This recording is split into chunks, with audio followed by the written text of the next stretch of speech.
वीना अकेली बैठी बरामदे में चावल बीन रही थी। अपने जीवन के खालीपन के बारे में सोचकर अपने आंखों के आंसू को पोंछ रही थी।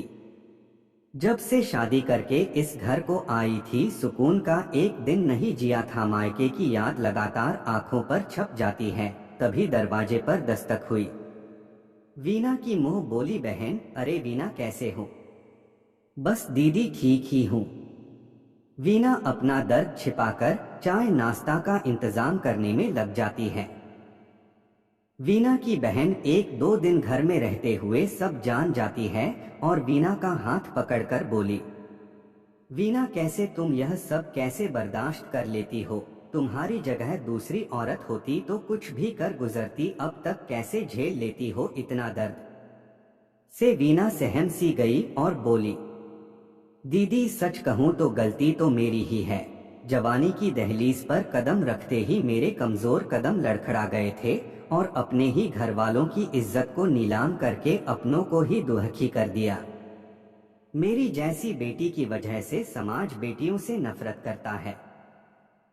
मेरी पढ़ाई में ग्रेजुएशन के प्रथम साल में ही संजय मेरा प्रेम परवान चढ़ चुका था और अपने घर वालों की चेतावनी को अनदेखा करके मैंने संजय के प्रेम में आकर हर हद पार कर दी। संजय के पास खेती बाड़ी थी, आर्थिक स्थिति ठीक थी। यही देखकर बीच में ही पढ़ाई अधूरी छोड़कर हम दोनों ने शादी कर ली। संजय शादी के पहले दिन से ही नशे नाचने लगा।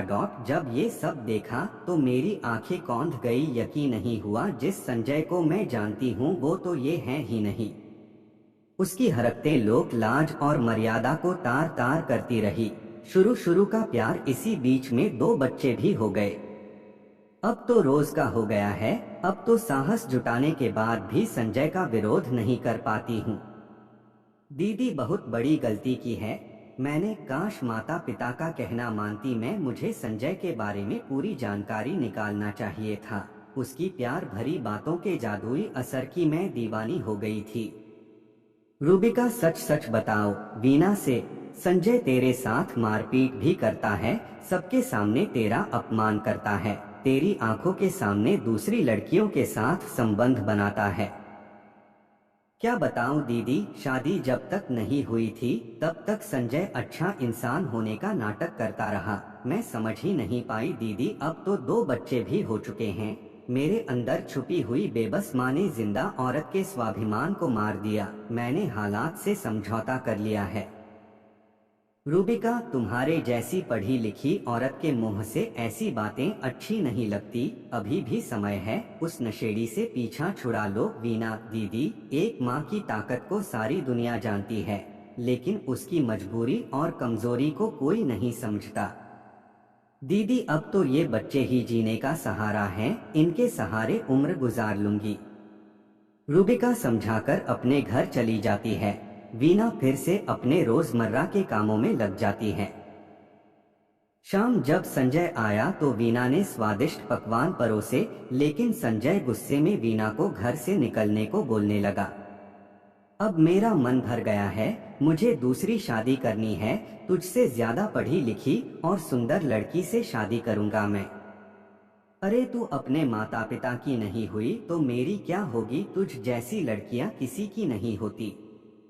संजय की बातों से आहत होते हुए संजय को अपने बच्चों की दुहाई देते हुए पैर पकड़ती है, लेकिन संजय तस से मस नहीं हुआ। तभी संजय की बेटी जो 11 साल की हो चुकी है आकर अपने पिता को धक्के से पीछे करके बोलती है, शर्म आती है आपको पापा बोलते हुए? धिक्कार है मुझे ऐसे इंसान से। और वीना को बोलती है, चलो माँ, हम कहीं भी रह लेंगे पर इंसान के यहाँ अब नहीं। वीना अपने दोनों बच्चों के साथ घर छोड़कर किराए के घर पर रहने लगी थी। एक छोटा सा काम करते हुए दोनों बच्चों को पढ़ाने लगी।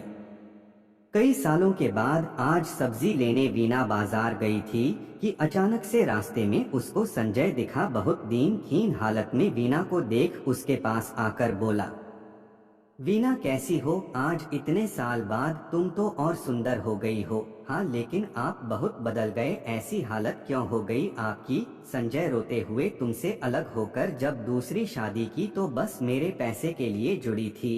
जब तक पूरा पैसा प्रॉपर्टी बेचकर खा नहीं लिया तब तक प्यार था। फिर मेरा स्वास्थ्य खराब हुआ तो छोड़कर चली गई।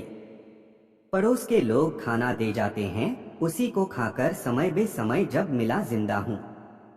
संजय की आंखों से आंसू की धार बहती रही। अपने बेटे बेटी को गले से लगाकर बहुत देर तक रोता रहा।